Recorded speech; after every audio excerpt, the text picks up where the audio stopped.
Ada ujian yang menggoncang hati kita. Ketika Anda kerjakan, ya Allah, tantangannya dahsyat. Kenapa mesti saya, ya Allah? Kau nggak selesai-selesai, ya Allah. Itu wajar, teman-teman. Itu biasa.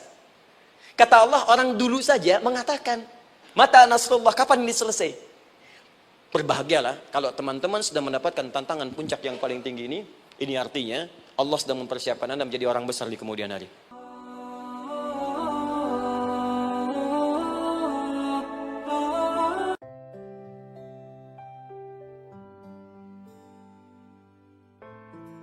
Suami saat mulai pertama kali menikah, maka tugas yang pertama siapkan untuk mencari nafkah. Bagaimana caranya ya Allah? Diturunkan oleh Allah. Satu, jangan takut kehilangan rezeki. Jangan pernah mencuri. Jangan pernah ngambil punya orang. Karena punya kamu akan saya berikan sempurna. Kamu ngambil punya orang, maka kamu akan menyulitkan diri sendiri. Itu akan dikembalikan pada yang berhak. Ya, turun Quran surah ke-51 ayat 22. Dirinci, begini cara nyarinya. Quran surah kedua ayat 168. Kalau Anda ingin cepat baru bergerak, rizkinya sudah dapat. Quran surah kedua ayat 172. Ada yang dahsyat, dia belum keluar, rizkinya yang mendatangi dia. Jadi nanti di Al-Quran ada 8 jenis rizki. Di antara yang paling hebat, ada yang belum Anda datang, rizkinya sudah menjemput. Ada orang mendatangi rizki, ada rizki mendatangi dia. Contoh, Al-Imam Asy-Syafi'i sedang berdiskusi dengan Imam Malik gurunya. Kata Imam Asy-Syafi'i, Syekh, rizki itu mesti saya cari dulu, baru kita dapat. Kata gurunya, ya Syafi'i, ada rizki yang cukup kita beramal dekat kepada Allah, dia akan datang tanpa kita cari dengan ikhtiar manusia. Kata Syafi'i, mustahil. Kata Quran kan kita kerja dulu, baru datang. Kata Imam Malik gurunya, kamu yang belum sampai. Kita amalkan ini, rizki datang. Maka berhenti sampai di situ, Imam Syafi'i pamit. Di jalan tiba-tiba, beliau mendapati ada panen anggur, Pak, Bu. Terus dipanggil sama yang punya kebun. Ya pemuda, katanya, sini.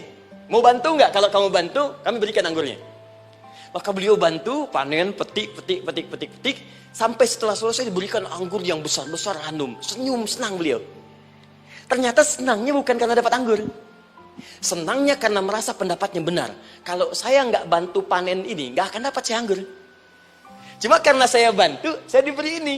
Maka rasa senangnya inilah dibawa kemudian kepada gurunya, ingin laporan. Tapi perhatikan adabnya.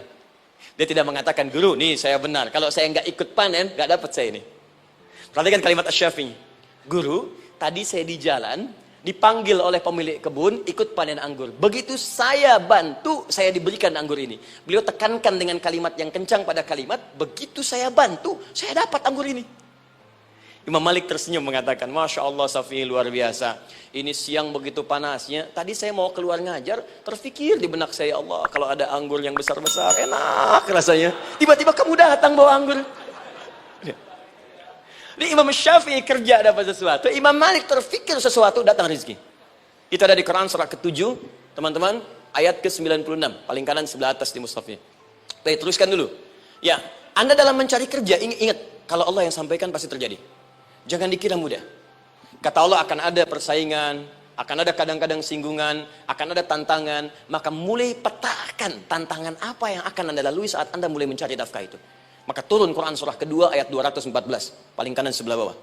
Am hasibtum an tadkhulul jannata. Hei, apa kamu mudah begitu saja mengira akan sukses dalam pekerjaanmu? Bahkan bisa diartikan surga, ingin masuk surga.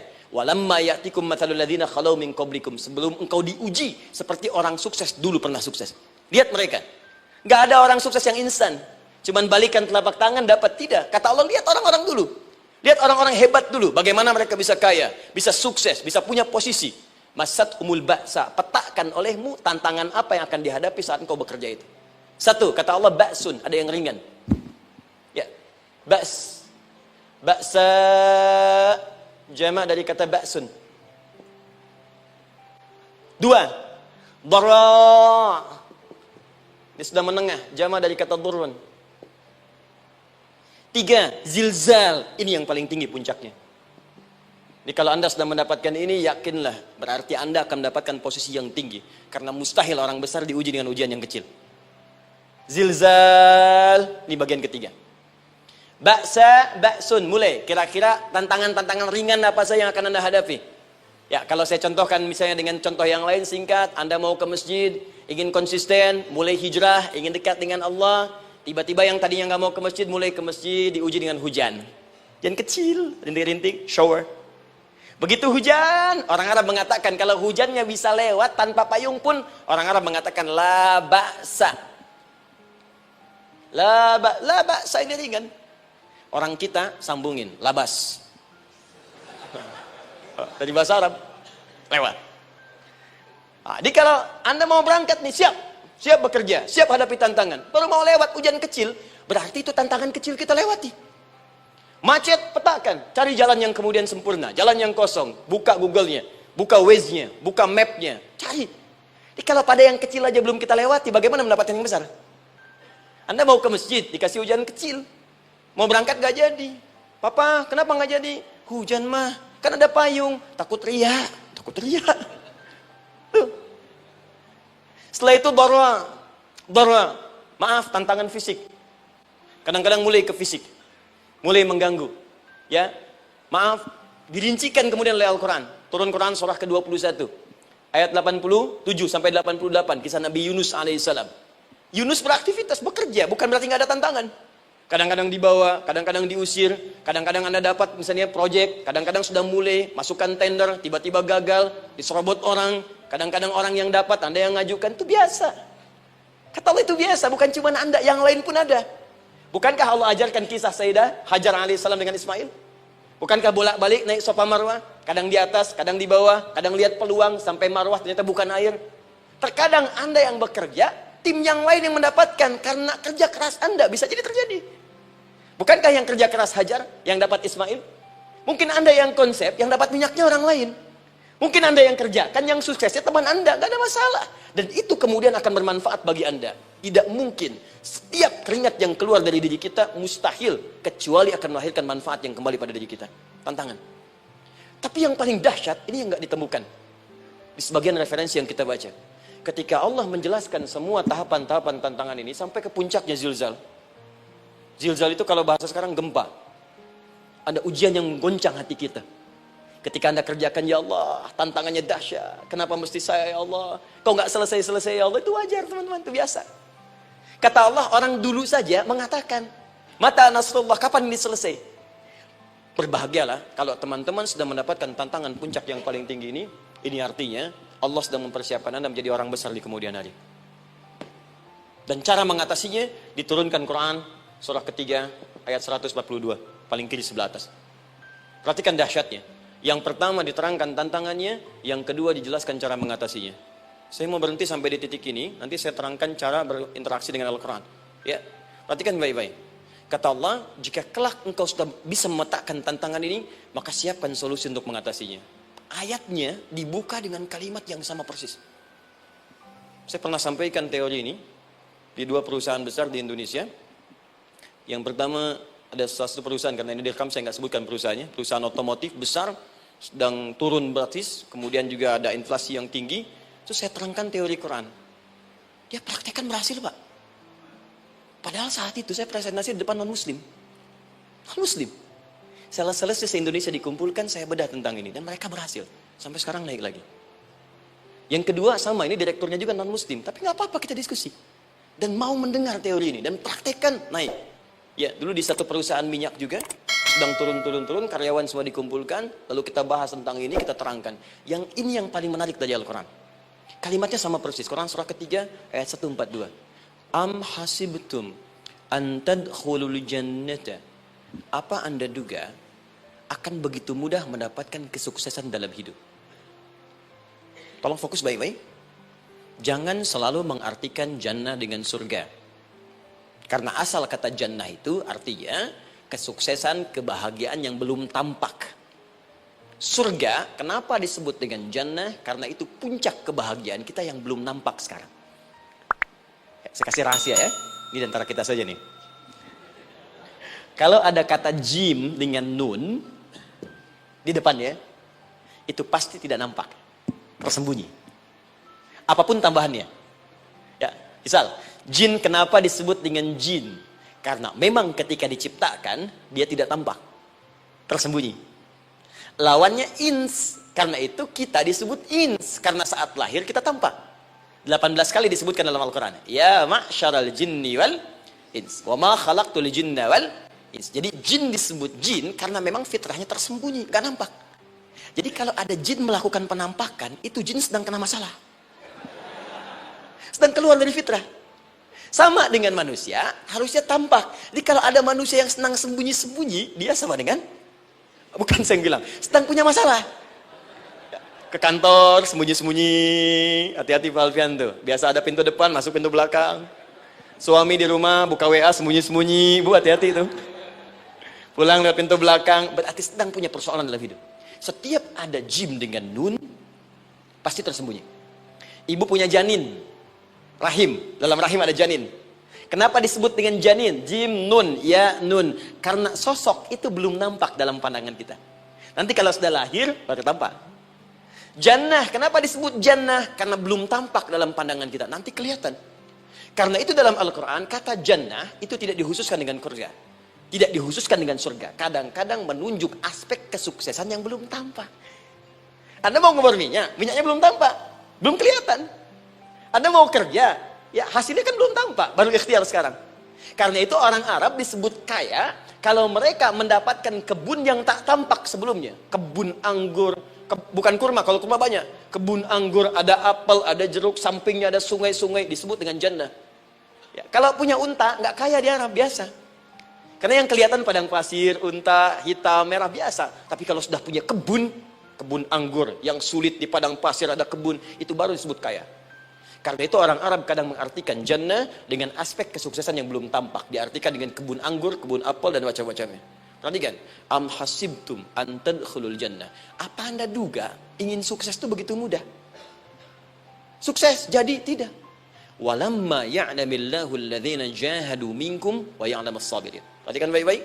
Sebelum Allah memastikan pada diri Anda terdapat dua hal yang paling utama untuk mengatasi tantangan tadi. Satu, jahadu. Kesungguhan. Serius. Jadi kalau mau sukses, mesti serius. Kerja serius. Cintai pekerjaan Anda. Ya, belajar anak-anak serius. Pastikan belajar dengan serius. Jangan cuma anak-anak duduk paling belakang, nggak pernah nanya, kadang ngantuk, pulang. Ujian, besoknya mau ujian, baru belajar. Ya, sistem SKS, sistem kebut. Ya, kadang-kadang sejam, Bu, Pak. Saya pernah ada orang di luar ngadu waktu di Libya, Ustadz, gimana ini orang Indonesia? Kenapa? Saya belajar 3 bulan. Besok mau ujian. Teman antum orang Indonesia pinjam catatan saya baru semalam. Dia dapat 8, saya 7,5. Saya bilang, Anda belum tahu sistem SKS itu. Baik, ya. Tapi itu bukan solusi. Begitu ujian selesai, ilmu lupa. Itu poinnya. Jadi kalau hanya sekedar ilmu dipakai untuk ujian, pada prakteknya nggak akan terpakai.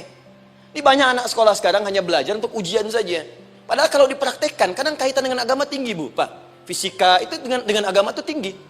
Gaya F1 sama dengan F2, gaya gerak sama dengan gaya dorong. Gaya sedikit, maka keluarnya sedikit. Pukul kencang, bunyinya kencang. Imannya kalau kuat, amalan jadi banyak. Iman sedikit, amal pun sedikit. F berbanding lurus dengan P, hukum Pascal. Gaya berbanding lurus dengan tekanan. Masuk bab akhlak. Makin banyak gaya, makin banyak tertekan. Nah, itulah. Gaji 5 juta, gaya 10 juta, kan? Ini serius. Serius. Di divisi apapun Anda, saya 3 sepekan lalu lah takziah ke tempatnya yang Habibie, terus diminta tausiah di sana. Dan saya perhatikan beliau termasuk yang paling serius ketika diberikan tugas apapun. Gak pernah diberikan amanah kecuali mencintai pekerjaan itu. Yang Habibie demikian. Ciri orang sukses itu serius. Tapi keseriusan itu, kata Allah petakan jadi 3 bagian lagi. Karena jahadu itu punya 3 turunan kata. 1, keseriusan merencanakan, disebut ijtihad namanya. Punya rencana. Mappingnya apa? Stepnya apa? Oke, Anda ingin kerjakan sebuah proyek, baik, proyeknya berlangsung berapa lama? Target kita apa? Jangka panjangnya, menengahnya, jangka pendeknya. Kemudian apa tantangan yang akan dihadapi di setiap tahapan-tahapannya? Selesaikan.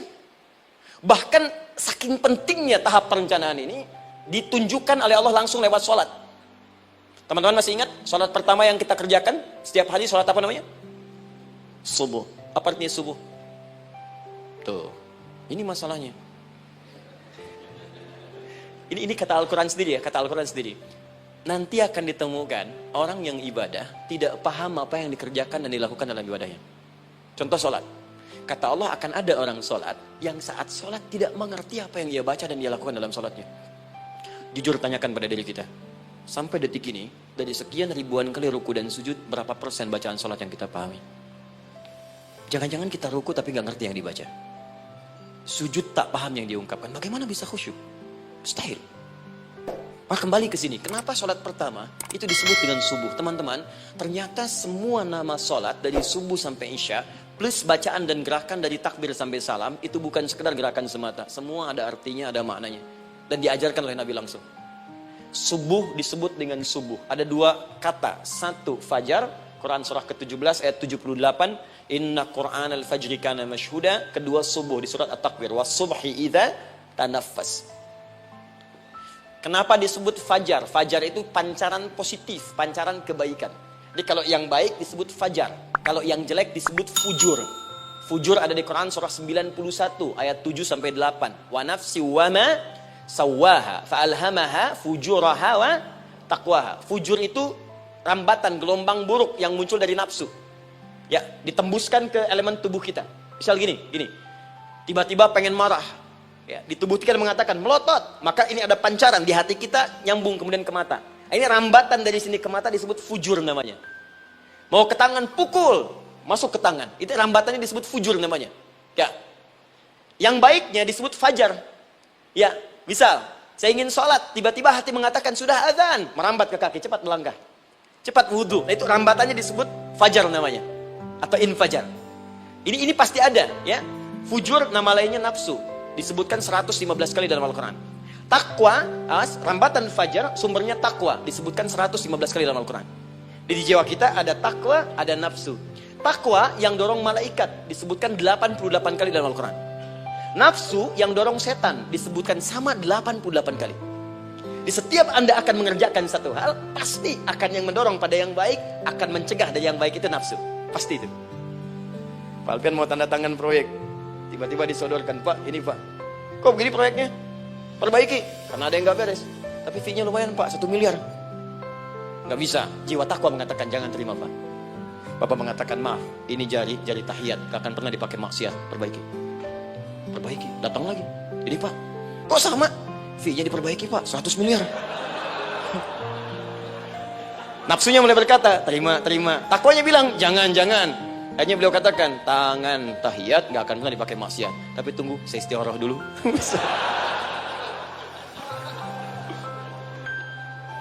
Nah, waktunya, ini salatnya disebut fajar. Kenapa disebut fajar? Karena saat kita tidur, terus dengar suara azan, Allahu Akbar, maka memancar dari iman kita rambatan untuk merespon suara itu, bangun kita untuk menunaikan sholat. Waktunya disebut subuh. Kenapa disebut subuh? Dari kata asbah. Asbah itu artinya yang siap dengan rencana. Ya, orang Islam tuh nggak ada yang bangun dari tidurnya kecuali punya rencana jelas yang akan dieksekusi di hari itu. Makanya sebelum kita bekerja mengeksekusi itu, kita datang menghadap Allah supaya Allah berikan kemudahan di setiap aktivitas kita. Coba lihat manajemen Nabi. Bukankah sebelum tidur beliau istighfar dulu?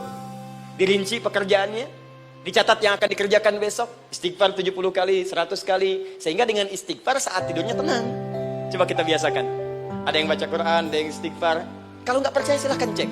Begitu Anda lakukan, tidurnya enak. Besoknya rencana itu sudah siap. Makanya ketika bangun, siap jam 7 mau kemana, jam 8 ada di mana, jam 12 kerjakan apa. Sebelum mengerjakan itu, datang kepada Allah, sujud, ya Allah, saya punya rencana ini tolong mudahkan. Begitu caranya. Itu yang disebut dengan subuh. Nah, sekarang kembalikan peta hidup kita mau seperti apa ke depan. Ijtihad. Yang kedua, kalau sudah jelas konsepnya, visinya sudah ada, maka jihad. Yang kedua, jihad. Jihad itu eksekusinya, aksinya, actionnya, perjuangan fisiknya. Rencananya apa? Tahajud malam nanti. Bismillah. Jam berapa? 2:30. Baik, yuk kita mulai rencanakan. Eksekusi rencananya. Bagaimana cara kita bangun 2:30? Pasang alarm. Jam berapa alarm dipasang? 3 kali. Pertama 1:30, kedua 2:4, ketiga jam 2:4. Baik. Alarm pertama untuk mematikan alarm kedua. Alarm kedua matikan alarm ketiga. Ketiga siap-siap. Why? Siap bangun. Jihad. Awas, ini penting ya. Jihad itu jangan dipersempit maknanya kepada situasi peperangan saja, tidak. Banyak jihad itu luas sekali medannya. Karena jihad itu perjuangan fisik. Dan maaf sekali, dalam konteks perang pun bukan menyerang orang. tapi membela diri saat diserang. Di Islam itu bukan agama ekspansi. Cek di sejarah, nggak ada Islam menyerang. Yang ada itu membela diri saat diserang. Atau saat orang lain dizalimi dan kita diminta untuk terlibat, kita membantu. Ini bukan dalam konteks sekarang yang banyak dibincangkan, tembak orang, bom orang, nyerang orang, bukan. Itu waktu kejadian bom Tamrin itu pertama, saya di Lampung posisinya. Itu begitu meledak, tuar. Pertanyaan pertama Pak di Balistani, Ustaz, apakah bom di Jalan Tamrin termasuk jihad fisabilillah? Saya bilang, Pak, sependek pengetahuan saya, jihad fisabilillah itu jihad di jalan Allah, bukan di Jalan Tamrin. Kaidahnya beda. Nah, misal mencari nafkah itu jihad. Mencari nafkah jihad. Quran surah keempat ayat 34, paling kiri sebelah atas. Tugas pertama ketika menikah, kata Allah, ar-rijalu qawwamuna 'alan nisa. Setiap lelaki itu diminta oleh Allah untuk mengatur bagian rumah tangganya. Jadi pemimpin di rumah tangganya. Ya bima faddalallahu ba'dahum 'ala ba'din, karena diberikan kemampuan untuk memimpin. Di pemimpin itu ada di suami. Dan ciri khas pemimpin, Bu, biasanya ciri khas pemimpin apa, Bu? Bukan tegas, bukan. Ciri khas pemimpin itu tidak mau dipimpin. Makanya kalau ada sesuatu, masukkan lewat usulan, jangan beri saran. Kalau saran susah, itu pemimpin. Baik, tapi yang paling luar biasa kata Allah, perhatikan kalimatnya indah sekali.